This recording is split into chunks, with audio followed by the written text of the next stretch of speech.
Pemirsa, usulan pemerintah dalam draft rancangan undang-undang RUU Pemilu, khususnya sistem pemilu legislatif, mengundang polemik. Secara drastis, pemerintah mengubah sistem yang sebelumnya proporsional terbuka menjadi tertutup. Penggunaan sistem itu dianggap tidak sejalan dengan harapan rakyat, mengingat 3 pemilu legislatif sebelumnya, masyarakat terbiasa dengan sistem proporsional terbuka. Selain itu, sistem proporsional tertutup membawa dampak negatif, yakni potensi penurunan partisipasi politik rakyat, meski pemerintah menginginkan tingkat partisipasi di setiap pemilu meningkat. Akankah sistem pemilu proporsional tertutup menjadi langkah mundur bagi pemilu kita? Untuk membahas hal ini, kita akan mendiskusikannya bersama Direktur Eksekutif Perludem, Titi Anggraini, dan juga Direktur Eksekutif Poltreking Indonesia, Hanta Yuda. Dan kita juga nanti masih menunggu kehadiran anggota Pansus RUU Pemilu, Arief Wibowo. Saya akan sapa dulu narasumber yang ada di studio. Selamat sore, Mas Hanta dan juga Mbak Titi. Selamat sore, Mbak. Iya, pemerintah sudah akan mengajukan pemilu 2019 menggunakan sistem kombinasi antara proporsional terbuka dan tertutup dengan argumentasi ini untuk mengakomodir keinginan rakyat yang ingin terbuka tapi parpol ingin tertutup. Menurut Mas Hanta, bijaksanakah pilihan pemerintah ini? Ya, kalau makna terbuka terbatasnya itu adalah hanya daftar calegnya yang dibuka, kemudian penentuan terpilihnya tetap menggunakan nomor urut, sebenarnya substansinya adalah tertutup juga sebenarnya. Jadi itu kan dua pilihan. Penentuan terpilihnya caleg terpilih itu apakah menggunakan suara terbanyak, itulah yang disebut terbuka, atau menggunakan daftar nomor urut yang sudah ditentukan oleh partai. Dan itulah sebenarnya substansi dari sistem tertutupnya. Nah, jadi menurut saya ada problem yang lebih serius ya sebelum pada sistem itu, yang menjadi problem paling penting juga yang perlu masuk dalam regulasi undang-undang ini adalah proses seleksi di partai politik. Ya. Jadi proses seleksi di partai politik itu jauh juga lebih penting. Uji integritas, kompetensi, rekam jejak segala macam itu ini dulu clear di sini. Sehingga ketika alasan bahwa kalau sistem tertutup oleh sebagian partai mengatakan nanti akan terpilih adalah caleg yang tidak berkualitas, caleg yang kompetensinya kurang dan sebagainya, itu sebenarnya pertanyaannya mereka diseleksi oleh siapa? Kan diseleksi oleh partai juga. Iya. Karena itu proses seleksi di partai politik menurut saya isu utamanya harus jangan sampai keluar satu hal itu. Yang kedua, kalau bicara terbuka tertutup, saya terbuka dulu ya. Ada plus minus setiap, nanti Mbak Titi bisa lebih lengkap. Iya. Dari sistem terbuka misalnya, tentu ada kelemahan setiap sistem. Tapi kelebihannya saya ingin menekankan satu. Ini akan semakin mendekatkan. Kita kan baru mencoba beberapa kali, belum perlu ada perbaikan, mendekatkan antara wakil rakyat dengan masyarakat yang diwakilinya.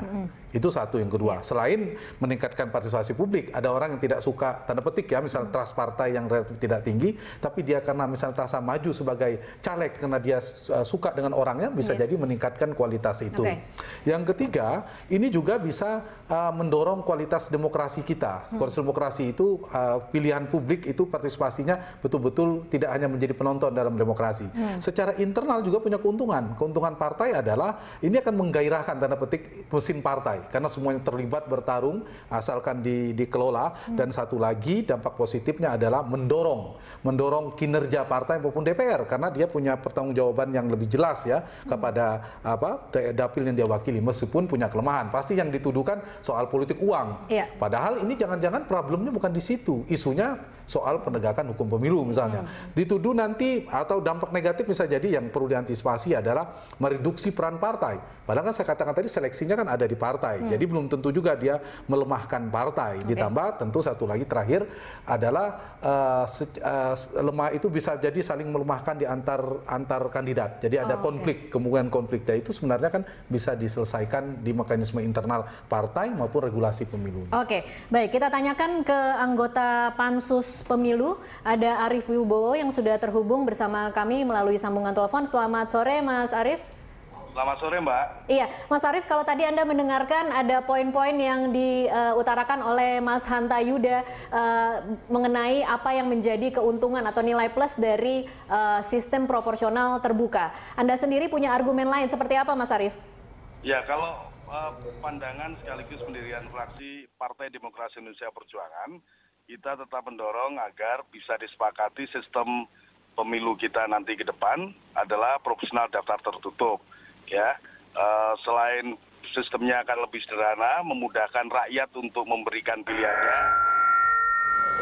Mekanisme rekrutmen dan seleksi caleg yang terbuka sehingga sejak jauh-jauh hari rakyat sudah mengetahui apakah partai itu akan menempatkan seorang caleg yang bakal menjadi anggota DPR adalah mereka yang dipercaya rakyat, punya kapasitas, kapabilitas, dan kemudian itu yang akan menjadi pilihan rakyat untuk memberikan pilihannya kepada partai, tetapi rakyat sudah memahami bahwa caleg yang terpilih adalah mereka yang memang memiliki kemampuan. Kalau tidak, maka kemudian rakyat tidak akan memberikan pilihannya kepada partai tersebut. Ini sekaligus memberikan insentif agar rakyat mudah memberikan hukuman pada partai yang sembrono atau serampangan memilih calegnya yang akan jadi anggota DPR. Nah, yang berikutnya adalah sistemnya tentu akan lebih murah. Sistem yang murah, selalu saya sampaikan adalah akan memberikan insentif bagi minimalnya praktek korupsi. Jadi selama ini sistem yang liberal dan mahal itulah yang membuka ruang dan memberikan insentif tumbuh kembangnya korupsi. Nah, saya kira kami ingin mendorong agar kita konsisten pada pemikiran yang kita kembangkan, kebaikan politik dan kebaikan sosial yang kita kembangkan. Jadi urusannya adalah agar nanti caleg-caleg yang terpilih adalah caleg-caleg yang akan terhindar dari tidak praktek korupsi. Nah, yang terakhir ini adalah terkait dengan soal sistem yang akan kita berlakukan ke depan adalah pemilu serentak, ya, pemilu konkuren. Kita sebenarnya bisa berkaca pada praktek yang selama ini berlangsung di Brasil dengan pemilu yang konkuren atau serentak itu dibarengi dengan sistem pemilihan anggota legislatif yang terbuka, tidak memberikan penguatan terhadap presidensialisme, ya, tidak melahirkan kinerja pemerintahan yang efektif, yang menyebabkan dukungan kepada presiden di parlemen menjadi lemah, ya, menjadi minoritas. Nah, saya kira ini akan mengganggu hubungan yang kondusif antara pemerintah dan DPR dan tentu tidak memberikan penguatan pada presiden untuk menjalankan kebijakan dan programnya. Nah, dengan demikian kotel efek yang diharapkan atau efek mengikuti jejak yang diharapkan dalam pemilu serentak ini tidak akan terjadi. Jadi percuma saja kalau pemilunya serentak tapi sistem legislatifnya terbuka. Oke, baik. Saya akan kasih kesempatan ke Mbak Titi untuk mungkin menjawab apa yang menjadi argumen dari Mas Arief tadi. Iya, kalau soal pilihan sistem ini kan posisinya sekarang ada dua partai yang ingin sistem proporsional tertutup, yaitu PDIP dan Golkar. Lalu satu partai ingin sistem pemilu campuran, dan 7 partai sisanya menginginkan tetap memberlakukan sistem proporsional terbuka. Nah, tadi berkaitan dengan praktik korupsi dan sistem pemilu. Ada penelitian terbaru dari Carey and Sugart yang mengatakan sesungguhnya relevansi sistem open list terhadap praktik korupsi tidak tepat kalau langsung dikonklusikan seperti itu. Yang lebih berpengaruh terhadap praktik korupsi adalah soal kemerataan dan kesetaraan dalam menikmati hasil pembangunan dan adaptasi kita terhadap demokrasi. Semakin kita bisa beradaptasi terhadap proses demokrasi, maka kemudian cara pandang kita terhadap praktik korupsi juga akan semakin baik dalam artian anti korupsi. Nah, ini yang kalau kita banyak yang mengatakan bahwa sistem proporsional terbuka itu identik dengan praktik korupsi. Itu ada riset dari Carey and Sugart tahun 2005. Nah, yang kedua soal praktik di Brazil, kita tidak bisa melihat memang face a face karena di Brazil itu dapilnya besar sekali, ada dapil yang kursinya sampai ratusan begitu. Sementara di Indonesia dapilnya itu kecil, 3-10. Bahkan beberapa partai ingin mengusulkan untuk mengecilkan dapil 3-8 atau 3-6. Nah, disinilah yang kemudian ada varian-varian yang membedakan antara presidensialisme yang ingin kita dorong dengan concurrent election di Brazil dan di Indonesia. Ada variabel-variabel yang di Indonesia memang telah bekerja sejak awal. Dapilnya lebih kecil misalnya, dan partainya juga relatif semakin ke sini lebih sederhana. Kan sekarang partai politik peserta pemilu kita hanya ada 12. Kalaupun nanti ada penambahan, hanya ada satu partai yang lewat verifikasi dari Kemenkumham, dan mungkin kalaupun ada bertambah mungkin satu, ya. Sehingga kurang lebih misalnya kalau tetap konstan pada angka itu angka 14. Jadi belum lagi koalisi-koalisi yang bisa dibangun memang sejak awal. Sekarang pun sudah ada beberapa partai yang sudah mendeklarasikan ingin mendorong Presiden Jokowi misalnya, sebenarnya sudah terbentuk gitu. Jadi itu juga harus dilihat. Nah, yang menjadi catatan paling dominan dari naskah yang diusulkan pemerintah Profesor Ramlan Surbakti selalu mengatakan kalau ingin menerapkan sistem proporsional tertutup ada 2 syarat mutlak. Yang pertama adalah demokratisasi internal partai. Yang kedua adalah akuntabilitas pendanaan politik. Nah, 2 hal ini yang di dalam draft pemerintah ALPA disajikan di dalam rancangan pasal-pasalnya. Tidak ada perubahan sedikit pun yang mengatur tentang skema demokratisasi internal partai. Jadi skema rekrutmennya sama dengan skema rekrutmen sebelum-sebelumnya. Hanya menyebutkan bahwa seleksi calon anggota DPR dan DPRD dilakukan secara demokratis sesuai dengan peraturan internal partai. Nah, ini yang tidak menjadi jaminan bahwa demokratisasi internal partai itu akan berjalan dalam sistem yang kita tidak bisa menjamin itu bisa terjadi. Oke, baik. Kita akan saya akan mencoba bergabung bersama rekan saya yang akan memaparkan ada salah satu perdebatan dalam draft rancangan undang-undang pemilu yang akan digunakan serentak pada 2019 adalah terkait sistem pemilunya. Jika menggunakan sistem tertutup, pemilih hanya disodorkan untuk mencoblos logo partai tanpa ada daftar nama caleg seperti di zaman Orde Baru. Sementara jika sistem terbuka, nama-nama caleg ikut terpampang. Seperti apa jelasnya draft RUU penyelenggaraan pemilu yang akan diajukan pemerintah? Rekan Carlos Michael akan memaparkannya untuk Anda. Carlos, silakan. Aisyah dan juga pemirsa, ini kita akan lihat seperti apa sesungguhnya draft revisi Undang-Undang Penyelenggaraan Pemilu versi yang diajukan oleh pemerintah. Kita lihat di sini pasal 138 ayat 1 menyebut pemilu presiden dan wakil presiden dilaksanakan di seluruh wilayah negara kesatuan Republik Indonesia dan sebagai satu kesatuan daerah pemilihan. Ayat 2 menyebut pemilu untuk memilih anggota DPR, DPRD provinsi dan DPRD kabupaten atau kota dilaksanakan dengan sistem proporsional terbuka terbatas. Disambung di ayat ketiga, sistem proporsional terbuka terbatas sebagaimana dimaksud pada ayat 2 adalah sistem pemilu yang menggunakan sistem proporsional dengan daftar calon yang terbuka dan daftar nomor urut calon yang terikat berdasarkan penetapan partai politik. Juga di ayat 4 disebut pemilu untuk memilih anggota DPD dilaksanakan dengan sistem distrik berwakil banyak. Lalu kita akan lihat kelebihan dan kekurangan dari sistem pemilihan seperti ini. Yang pertama adalah mampu memfasilitasi keanekaragaman masyarakat. Pemilih bisa memberikan suara secara langsung, memperkuat partisipasi dan kontrol publik. Ada juga dinamika internal partai yang cenderung dinamis, menggairahkan infrastruktur partai. Kita kembali ke naskah yang terlewat bahwa kemudian ada juga pasal 318 ayat 1 yang menyebut bahwa surat suara sebagaimana dimaksud dalam pasal 317 ayat 1 huruf B untuk pasangan calon memuat foto, nama, nomor urut dan tanda gambar partai politik dan atau tanda gambar gabungan partai politik pengusung pasangan calon.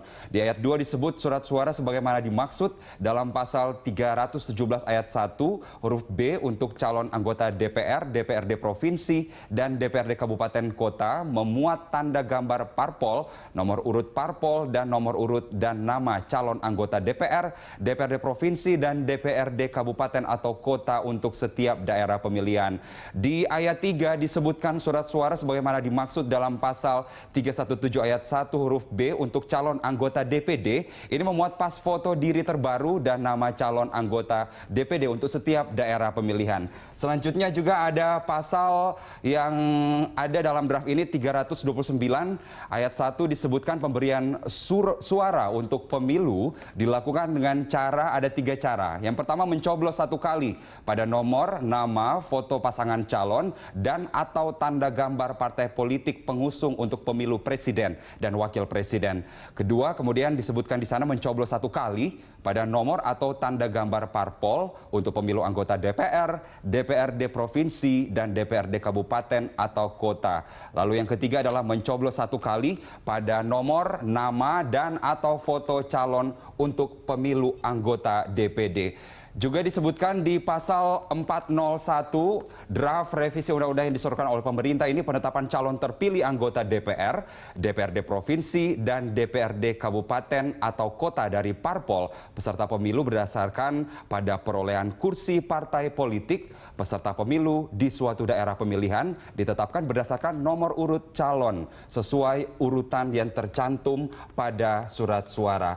Kita lanjutkan kelebihan dan kekurangan sistem pemilu pemilu dengan sistem ini? Tadi disebutkan beberapa dan ini adalah lanjutannya bahwa kekurangannya adalah mereduksi peran partai, menimbulkan kontestasi antar kader di internal partai, lalu adanya kelemahan kontrol partai terhadap kandidatnya, lalu kemudian menghambat kader ideologis partai. Lalu kelemahan dan kelebihan yang ada di sini kita akan lihat sistem proporsional pemilu tertutup. Saya mencoba menghadirkan informasinya, tapi kita lihat dulu mekanisme dari pemilihan ini sendiri, bahwa ini ada nama calon yang ada di surat suara, kemudian kita lihat selanjutnya ada masyarakat yang cukup memilih partai dan partai yang akan mengirimkan kader-kader terbaiknya ke parlemen. Kita mencoba untuk melihat informasi kelemahan sistem proporsional sistem pemilu tertutup. Ini disebutkan ini mempersempit kanal partisipasi publik dalam pemilu, menjauhkan ekses hubungan antara pemilih dan wakil rakyat pasca pemilu dilakukan. Kemudian ada juga kelemahan, yakni komunikasi politik tidak berjalan secara efektif. Lalu kemudian kelebihan yang lain adalah mampu meminimalisasi politik uang karena biaya pemilu yang lebih murah jika dibandingkan dengan sistem proporsional terbuka. Masyarakat juga cukup memilih partai dan biarlah partai yang akan mengirimkan kader-kader terbaiknya ke parlemen. Lalu kemudian terakhir pemirsa, siapa kemudian yang diuntungkan dengan sistem seperti ini? Kita lihat bahwa parpol sangat diuntungkan, dan kedua adalah calon atau kader partai yang dipilih menjadi anggota legislatif.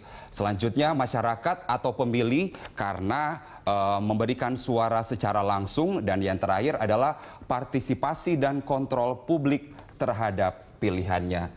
Ini sesuatu yang sangat panjang, suatu sistem pemilu yang akan kita terapkan. Seperti apa selanjutnya kita kembali ke Tasya Lutmila.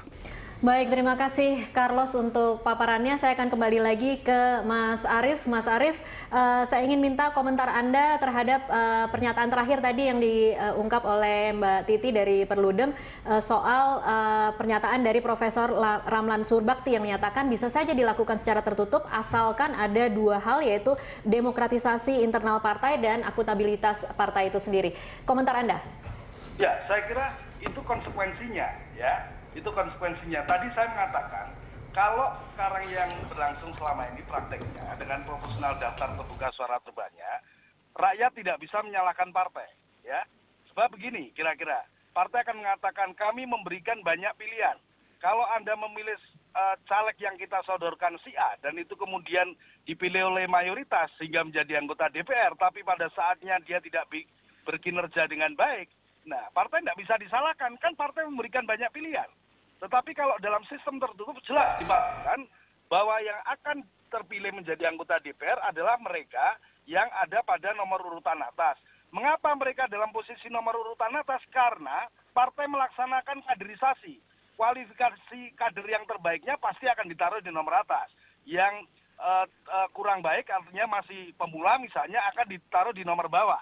Dengan demikian maka partai bertanggung jawab penuh.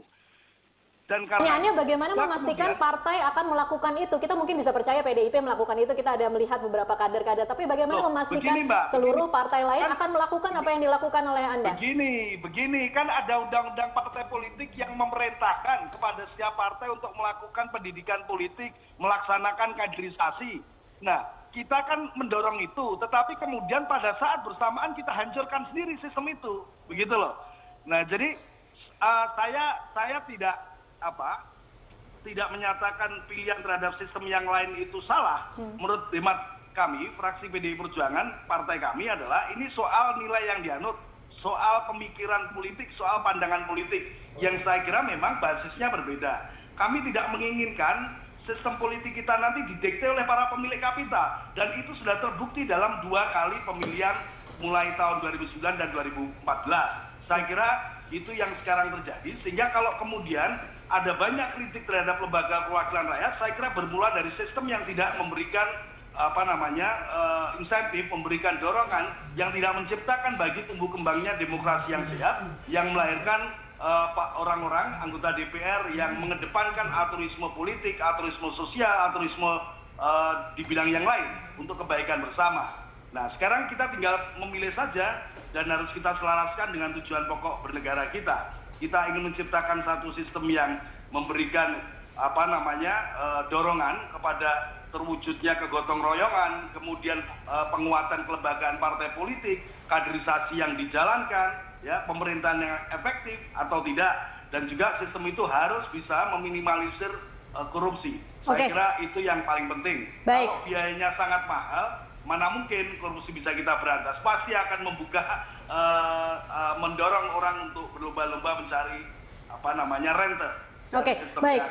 Syarat dengan kepentingan kapital itu. Baik, Mas Arief ditahan dulu, nanti masih akan kita lanjutkan di segmen selanjutnya. Pemirsa tetaplah bersama Prime Time Talk.